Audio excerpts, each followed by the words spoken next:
All right. Good morning, everybody, and thank you for joining us. Good morning. Good. Okay. All right. So this morning, we have Michelle-Mayne Graves all the way from the West Coast. We're very excited to have you here, so thank you for joining us. Michelle and the rest of the Lifeline Quartet will be joining us on July 4th weekend. We're very excited to have her. We're having gospel for the first time, so we're psyched. We're very excited. So Michelle, you have lots of experience doing many different things. So you are the case manager for housing homeless veterans at the VA in LA. And you're involved with the New Directions, which is a choir primarily comprised of homeless veterans. So can you talk a little bit about that and tell us what led you to be involved with this type of work? Well, I have been a nurse for so many years and I love helping people. Mm-hmm. And so if you ever came to Los Angeles and you saw the homeless population, it is so intense. It's everywhere. Mm-hmm. And even now in our neighborhoods in Pasadena, on the sides of the street, it's something that really needs to be dealt with, but especially homeless veterans, because I feel like they gave so much for us. Mm-hmm. that anything I could do to help them, I'm willing to do. And so George from the New Directions Veterans Choir, he had told me about the program that he had changed to, because he used to be my timekeeper when I was a manager. So then he went to the HUD-VASH program for homelessness, and he said, Michelle, you need to come over and help here. And then they told me, while you're working here, the manager that I had said, anytime you need to do anything for homelessness, singing, you can have it off. So it was a beautiful thing. And we've housed so many people who are so appreciative and just, because they don't realize that they're having post PTSD. They don't realize that they're suffering with that. So they self-medicate and you have drinking and alcohol. But then when they start to come to themselves and start to love themselves again and be housed again, then their rotation is so much better. It's a beautiful, beautiful thing. Great, that's awesome. So the New Directions, they were on America's Got Talent. So could you talk a little bit about that? Yes. Okay, of formerly homeless, drug-addicted veterans. Mm-hmm. And one of them, I know, walked 25 miles to come to the VA to get service. The other one, which sings with our choir Lifeline, George, he was on the streets for 12 years. And he just said that somebody walked past him one day and said, look, I feel sorry for you. And the guy had no shoes, he had rags tied on his feet. And George decided, if you feel sorry for me, I must really look bad. And he went to the VA to get help. And at the VA, there's a program called New Directions. And the veterans liked it because it's kept clean like their barracks. So they felt like, they understood that they were home again. And he asked me to help out. I was just going to help out with the gospel portion, but then I ended up singing. So then I was always the filler for whoever wasn't there. And now I've been with them since 2005. Mm-hmm. All right. Yeah.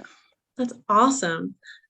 So speaking about singing, I know that you will be going more into depth about this, especially with our kids show, but can you tell us a little bit about spirituals that some believe had navigational instructions within the lyrics? Sure. Songs? Our CD is Songs of the Underground Railroad. And so music from the Underground Railroad. And what that was in the churches, because slaves were not allowed to read. So they had, they learned subvertly, and what they heard were songs that were sung at the church, but they weren't songs for they were not songs for escape. They were just spirituals, but they took them and used them as means of escape. So if you have the song steal away to Jesus, in the spiritual terms, that is saying, I'm just going to take my heart and think about the things of heaven and I'm going to steal my soul away like that. But when the slaves sang it, they were using it as saying, okay, I'm leaving tonight. I'm stealing away. I won't be here any longer.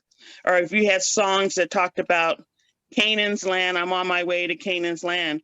Canaan's land represented Canada. So when they were on their way there, even though the master could hear them singing, he was thinking they were just singing about, oh, listen, the beautiful song. But they were like, no, we're leaving. When they talked about the Jordan River, Jordan River was the Ohio River, which was between Kentucky and then Ohio on the northern end. So each song had something in it that meant something else. So they had songs of sorrow, songs of hope, songs of jubilation, like in that great getting up morning, fare ye well. Everything had a meaning, and it was so secretive that for so long we just didn't even know. I mean, I sang every Black History spiritual songs at church and didn't know that they had an additional meaning, you know, until I started to read up on it. And it was so many things, not just songs. They used quilts, they had patterns sewn, they used cornrows, they had maps braided in their hair. They were just they used their best asset that they had, which was their mind. Yeah. Awesome. And so my hope is when we did this, it would instill hope in other people to know, even though you're down or depressed or things don't look so good, just hold on, hang in there, and it will get better. That's great. Thank you so much. Oh, no, you're welcome. So could you tell us a bit about why you feel so connected to gospel music and why you love to share it with your audiences? Well, my father was a pastor. So in the beginning stages, I didn't have much choice. My mom sang operatically. My sister sang, I think Stevie Wonder paid for her vocal lessons. So we were a big singing family. And I used to only just play the piano for them to sing. I wasn't quite the singer. But gospel, actually I do all different forms of music, but gospel is soothing, you know. I've had times where I sang a certain song and it brought tears to my eyes because it was part of it. It's a healing called the spiritual, so much gospel, but I think it's something that can bring hope and fulfillment to a lot of people. And I have people come up to me, especially when I still play for churches, and say, each person gets something else from the song. When I sang the song, Hold On, somebody came up to me later and said, you know, I was thinking about changing a job. There was something I wasn't going to do, but after I heard this song, I know it meant I need to hold on. Just, you never know, you know what I mean, how it's going to touch someone. And that's the beauty. Absolutely. Yeah. So we're very excited for you to join us. And so you'll be doing a kids performance and a main stage performance on July 2nd. And you'll be doing our first ever gospel worship service on July 3rd. So could you tell us a little bit about your Gretna Music debut? Because we are very excited to have you here. Tell you a little bit about what? Your Gretna Music debut. Oh. It's gonna, well, I think it's gonna be a lot of fun. It's gonna be educational. It's gonna be some audience participation. And it's, you know, we're gonna laugh, we're gonna cry, and we're gonna just walk away feeling very healed. That's the point. Awesome. Thank you so much. So those are all the questions that I have for you right now, but we're going to open up the floor to other people on the call to ask you some questions. So if anyone has a question for Michelle, you can unmute yourself and or you can put it in the chat. So if anyone has any questions, the floor is yours. I came in a little late, so I apologize. I cannot hear her. You gotta talk louder, Carol. I came in a little late, so I apologize. But are you bringing people with you that you work with regularly? Any people with me for what? That you work with regularly. Are you bringing a group with you, or are you by yourself? Oh, today I'm by myself. No, I mean when you do the concert. Oh, no, in the concert, it's going to be, there's a young man named Michael Fitzgerald, which is my nephew, and Quentin Fitzgerald, which is my nephew, and George Hill, he works with me, and he also sings in the New Directions Veterans Choir. He's going to be with us on this tour. Uh-huh. Yeah. Good. And so I work with one member. And do you play the piano for yourself? Well, I didn't hear you. Do you play the piano for yourself? Oh, absolutely. The piano is my first love. I call that my husband. I can't have a home or any place to live unless I have a piano there. So I have like 3 here now. Oh my gosh. But I have to play because it's what fulfills me. Mm-hmm. Will you be using a piano on for the performances, or are you a cappella? Say it again, please. Will you be using piano at Gretna, or will you be doing it a cappella? We're going to do both. Both, okay. There's some songs that a lot of the songs, because they were spirituals, were sung a cappella. But then I have a song like the one that says, "If I Can Help Somebody." It isn't really a spiritual from the Underground Railroad, but it is what I thought embodied Harriet Tubman's dream of, if I can help somebody as I pass along, then my living will not be in vain. And so that one I do on the piano. And there's another song that's it's a hymn called "How Great Thou Art." And on that one, I just do it as a piano solo straight. There's no singing at all. But I think it's a nice mixture because it makes it so that it has an ebb and a flow, not just a cappella everything. Mm-hmm. Do your nephews sing? Do I sing? Do your nephews sing? Oh, beautiful, beautiful voices. Yes. It was their mother that I said I used to play for my mom and sister to sing. It was her. Those are her sons. And there are amazing, amazing voices. Cool. All of them. George too. You'll hear them separately. They have little individual things. Yeah. What do you do with kids? With the kids? With the kids? Well, I'll have to see how the kids are, but usually like at my church, I involve them in everything. I think it's important because if they get used to coming on stage and singing in front of people, those are the kids that will not be afraid to get up and speak in front of people, and kids are amazing because they don't have in their mind, I can't do it. They never say that. They just, you give them a part, they're like, okay. And they run with it. It's the adults. We're the ones who've been tainted, like, I can't. So I always tell them, for me, Michelle, can't means can too. It doesn't translate to cannot. You can too do it. So the kids are going to be so much fun. And we have like little rounds, a round of songs from the when the saints go marching in, it's a medley, but then you can blend it all together. So it's easy for them to have each individual part. And then when they sing it together, they're like, whoa, well, that worked. Nice harmony. It's going to be fun. Emily has a very singing family. And I'm sorry. My wife, Emmy, who's coming, she has a very singing family. They're Church of the Brethren. I understand that. Around all tables at dinner time, how great the art is a staple for any gathering of the family. That's Emmy how my family was. Emmy can sing all 16 verses of it.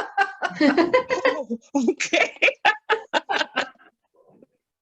right? Yeah, we sang, even when my brothers got married, the wedding party, we taught songs so that they were just, all surrounded by music, and it was all the family. So like the sevenfold amen or any, we sing all the time. They sing, Emmy's family sings in parts. Uncle George is the baritone. No, but- Uncle Paul's the high Uncle. Irish tenor. Uncle Sylvester's well, the bass. Then Aunt I'll Mary have to is call the you on soprano. stage. That's what I'm trying to suggest. Okay. That'll Okay, be fun. so we have two questions about asking you whether your performance at Gretna is going to be a part of a tour or not. Could you talk about that? I think it is.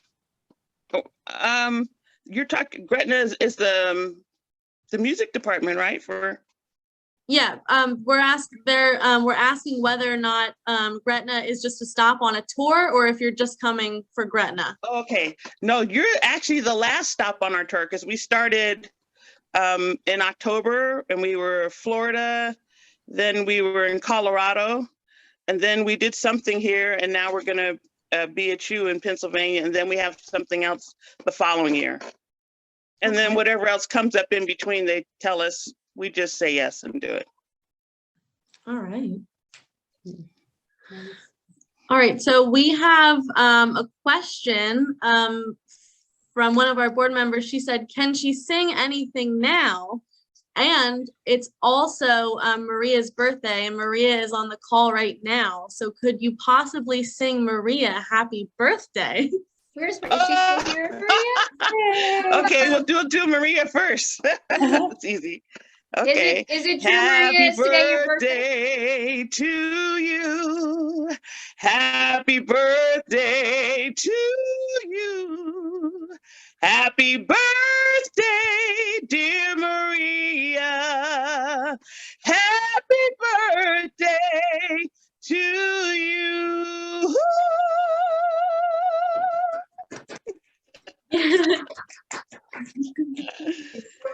Happy birthday, honey. I stayed so busy and I told Carl came that I said, oh, that's going to be on my birthday and I may just have to treat myself to that. So I wasn't expecting all of that, but thank you so much. And I wanted to say, this is kind of for all of Gretna, that I'm so excited that gospel music is being put center stage. I mean, to me, all sorts of music it's just language. It's like if you say I love you in French or I love you in English, the emotion is the same. And so this idea of communicating emotion and sharing feeling is to me what's paramount. And so I love that a main stage presentation of Gretna is going to include gospel music. Having heard you do just a little bit of it, I know. I mean, I knew it would be special because Carl Kane doesn't bring anybody who isn't great. But I'm so happy someone asked for a taste of it because that meant a lot. So thank you so much. Oh, good. Thank you. All right, so does anybody else have any more questions they would like to ask? Because Michelle has to go to work after this. Yeah. Right? You have to go, you have to get to the hospital? I beg your pardon? Do you have to get to the hospital now after this? You go to work? Yeah, it's actually, I work downtown, so it's in the clinic part, and they're pretty lenient, so it's okay. And we should mention. I set up my own appointments with the veterans, and I go to their homes, or I set up appointments for them, or I pick them up and take them to appointments. I do whatever is necessary. It's by any means necessary to get them the help they need. I have a son in the military, so my dream is that if he ever needs the help, that he'll come across somebody who is like me, who willing to do anything, and then I know he'll be okay. And in honor, you inspired us, Michelle. So for your concert Saturday night, we are going to be inviting veterans and active military to come to the concert for free. And then on Sunday, that's beautiful. And then on Sunday at the worship service, we're going to collect some items for the local VA hospital. Oh, I love that. Thank you. Thank And you very much. I see Marion unmiked. Marion, did you have a question or a comment? I do, and I can't get my video going. I'm not sure why. Marion. Can you hear me? Yes, we can hear you. I want to go back to the directional readings of some of the gospel songs. Years ago, someone told me that follow the drinking gourd, which is a phrase that occurs in some of the songs, means go north, that the drinking gourd is the Little Dipper or the Big Dipper. Right. And that is a directional song. Is that correct? I had listened to that song to pick as one of the ones for the CD, but I just wasn't sure because the words were, I mean, if a slave master heard them singing that song, they would know what they were talking about. You know what I mean? It wasn't as secretive as the other songs. So I wasn't sure. I had heard a couple of things of how it was used by a pirate guy, taught them this, and it could have been because they were very secretive, but I didn't use it on the CD, but I have heard the song. Thank you. You're welcome. Marion. All right. Well, if there are no other, Mary has a question. Mary has a question. Michelle, can you hear me? Yes, I can hear you. What would a typical, do you have anything like a typical day that you could describe? A typical day for me as a nurse? Yes. Oh, okay. I could describe for you yesterday. As soon as I got into the office, we had a veteran that was there in one of my social workers' offices that needed help immediately. I guess something had happened. He had a motor vehicle accident, but it wasn't taken in. So then we had to make sure that we called 911 and got everything taken care of for him. And then I had a veteran that came in like 10 minutes later, and he needed medications that, you know, from the physician. He said his medications were out, but then come to find out, no, they were actually stopped. And then I got calls about appointments and can I give them their, it was a very, very long day. And then it snowed in Pasadena. No. So, yeah. So you, I love it. I yeah. never get tired of nursing. Never. My mother was a nurse. She was pregnant with us. I have a twin brother named Michael. So she was pregnant with us when she was in nursing school. And maybe osmosis, something, I don't know. But I love nursing. Thank you. You're welcome. Okay, are there any more questions? No? All right, then we will let Michelle get to work. Michelle, thank you so much for joining us. Thank you. Oh, it was my pleasure. Very nice to meet all of you. Please come up to me when I get there. And we will. We will.